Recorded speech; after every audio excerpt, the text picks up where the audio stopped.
咁啊，今日咧要介紹一個香港以外嘅 micro brand 啦，你可能亦都喺網上面見過呢個牌子噶啦 Fairwheel。咁原來係一個嚟自新加坡嘅一個牌子，我自己嘅話呢，其實一早都知道佢哋嘅，咁但係就一直都冇太過深入去了解佢哋，直到最近呢 Fairwheel 呢就聯絡咗我哋 Watch Catalog， 希望我哋介紹一下佢哋嘅手錶。個牌子咧就叫我哋就揀一款錶去介紹啦，咁我哋就上一上 Fairwheel 嘅官網 official website 睇一睇先。咁老實講呢，第一個反應就係原來佢哋嘅錶款呢都幾得意嘅，幾有趣嘅全部款。大部分嘅呢，我自己覺得呢都係 base on 翻1910年啦，至到1940年呢啲年代呢，作為一個設計嘅概念嘅。咁實不相瞞呢，特別是呢款 Emperor 呢，都令我諗起日本嘅 Kunolo 呢一個牌子嘅 Kunolo Tokyo， 同樣都係參照咗一個1940年代左右嘅一個設計啦。咁另外更加之有呢 Jumping Hour 嘅一個系列，真係非常之玩嘢嘅。咁值得一提呢，更加係一隻呢喺2023年底呢先至會推出嘅一個手上鏈版1918嘅 Pilot 款式嘅。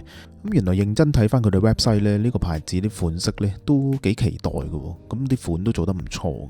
而我哋呢揀咗佢哋最經典嘅一個款式啦，1918 Trench Watch 嘅。咁相信大家都同意呢一個系列呢都算係佢哋最有味道嘅一個系列啦。我更加覺得呢個係 Fairwheel 嘅一個成名作添。呢個1918系列呢有超多唔同嘅顏色選擇嘅，亦都有 37mm 啦、40mm， 有鋼殼，更加有一個銅殼嘅選擇，黑面、白面、灰面多不勝數嘅。而我就揀咗呢一個呢鋼殼40mm cream dial 咧，配一個橙色嘅字啦。咁雖然 37mm 咧就比較復古一啲嘅，不過我自己咧就唔中意太過細隻嘅，所以我最尾都揀咗 40mm 啦。咁呢個 cream dial 咧感覺上特別 vintage。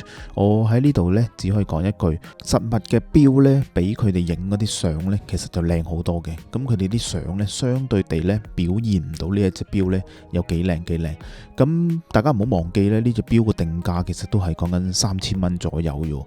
咁自問呢，自己對手錶嘅設計啊、做工呢，第一個感覺呢，其實就好有要求嘅，好嚴謹嘅。咁老實講呢，自己就算用手機拍啦，更加會接近手錶呢一個實物嘅感覺添。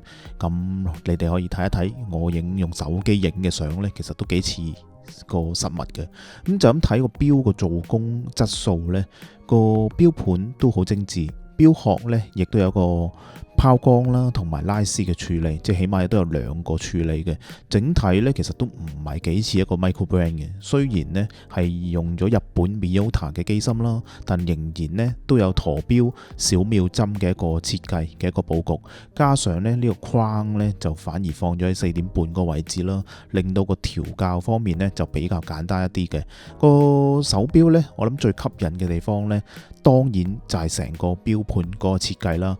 非常之經典嘅一個1910年代嘅一個字款，以及嗰個年代嘅一個指針啦。如果你有留意我嘅 channel 咧，都知道咧，我對呢個字款咧有濃厚嘅一個情意結嘅。咁老實講咧，要喺坊間買到呢類型設計嘅 vintage 錶咧，咁你會有 Zenith 啦、Longines 啦、IWC 啦、Always 啦，甚至乎 PP 都有出過呢個字款嘅。咁但係3000蚊啫喎，一隻機械錶，我諗都幾難買到呢一個味道，呢一個級數。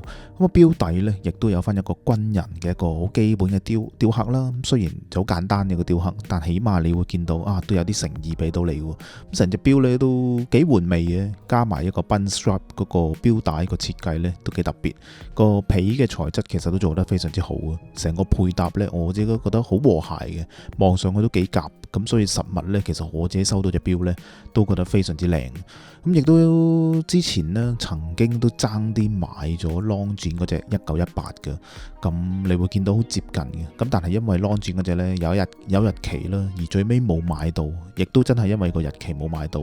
咁真心呢，覺得呢一隻手錶個做工呢，其實同 Longines 我都非常之接近嘅，絕對有驚喜嘅。我自己都好中意呢隻錶。咁啊，創辦人呢 Ivan 呢，為咗忠於翻歷史嗰個原著啦，堅持呢隻手錶呢用上咗一個焊死嘅錶衣嘅。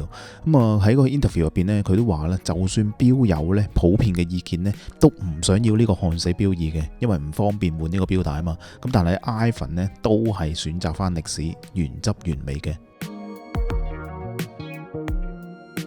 而講到呢度呢，為咗令你對呢隻錶呢更加之着迷呢，不得不提 Fairwell 啦，同埋1918 Trench Watch 嘅一啲少少嘅歷史啦。創辦人 Ivan 呢，之所以創辦咗 Fairwell 啦，同好多牌子一開始嘅諗法呢，其實都幾接近。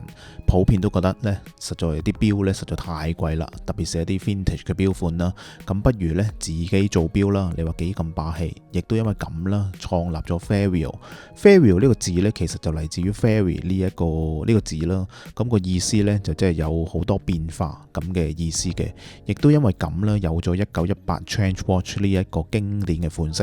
咁而呢度嘅198呢，當然係指1918年啦，屬於世界大戰啦，第一次世界大戰嘅一個尾期。而一戰呢，最經典嘅係乜嘢呢？當然就係 Trench 啦。Trench 即係嗰啲戰壕啦。如果大家有睇電影1917呢，應該都會明白，因為一戰嘅時候呢，人類其實仲未成功發明咗飛機嘅，咁唯有呢，只係打陸地戰嘅啫。咁所以呢 Trench 亦都因為咁呢而好出名嘅。咁話多話少呢 Trench Watch 呢都係泛指一戰時期嘅一個手錶啦。咁其實呢，亦都係一戰令到手錶嘅一個普及嘅。大家都知道啦，以前係用駝錶噶嘛，即係手錶之前就係駝錶啦。咁但係你諗下，攞住隻駝錶去打仗，未免你都唔知死咯。你諗下，攞住隻駝錶，打開個蓋，睇時間，睇完又閂翻個蓋，放翻落個袋度。我諗如果你喺戰場上入邊咁樣做嘅話呢，應該都嚇到瀨尿都似啊。咁因此呢，當時嘅人類呢就諗到，不如將駝錶呢好快咁焊一個錶衣上去啦，加一個皮帶，咁咪即刻可以戴上個手腕度咯。亦都解釋咗呢點解一個焊死嘅錶衣呢就咁原汁原味啦。因為100年前呢，邊有今日嘅嗰啲 spring bar，所以佢哋都係焊死嘅一個錶衣嘅。咁大家有所不知呢，1910年代前後嘅手錶設計呢，都不約而同咁用咗呢個字款，唔同牌子都用咗呢個字款嘅。你見到自己一直以嚟都好中意呢一個字款設計，因為我覺得佢係介乎一個以前啦同埋 modern 中間嘅一個年代，所以自己呢亦都買咗 Zenith 嘅 Pilot 啦，更差啲買咗 Longines 嘅1918。咁同時，如果大家有印象嘅話呢， IWC 嘅小王子版本啦，不過呢太貴啦，太大隻，自己都 handle 唔到。而呢一隻 Fairwell 呢，又係用咗呢一個字款嘅。咁成個錶盤設計嘅呢，其實成個平衡呢，我覺得做得唔錯嘅。咁自己亦都一直揾緊呢一個字款嘅出處啦、起源啦，見到一啲外國網站都有人問，但係從來都冇人解答到，亦都冇任何資料可以揾到嘅。咁就等我哋 Watch Catalogue 喺呢度做一個少少嘅推測，純粹係一個推測嘅啫。就係嗰個時期呢，1910年左右啦，手錶開始普及啦。咁個錶盤設計呢，從以前嘅羅馬數字啦，轉成為阿拉伯數目字，更加容易閱讀啦。加上 Radium 呢一個夜光物料嘅一個發明啊、發現，所以解釋到呢點解個字款都係向正方形發展嘅，因為咁樣呢可以放到更加多嘅一個夜光物料。而字款嘅嗰啲尖腳呢，都唔難感受到呢嗰個年代呢，其實正正就係呢新藝術時期呢 Art Nouveau 嘅一個感覺啦。加上字嘅外框嘅一個圍邊同埋右下角嗰個影呢，都係非常之 Art Nouveau 嘅呢個時期嘅。不過都係嗰句啦，以上都係我哋嘅一個少少推測啫。如果有高手啊或者任何專家呢，有更加多嘅資料補充嘅話呢，歡迎喺下邊嗰度留言討論。如果你中意呢個字款嘅話，又中意 vintage 味道嘅一啲手錶，呢隻 Fairwell 呢絕對係一個性價比非常之高啦，有抵玩，加上有好多唔同嘅顏色選擇，就算平時 casual wear 咁戴呢，其實一樣都可以嘅。咁今集嘅內容就去到呢度先啦，希望你中意，再次歡迎收睇 Watch Catalogue。咁呢一隻呢真係好有味道，令到我呢都好想買翻隻同學嚟玩玩，真係好毒。我哋下一集見，拜拜。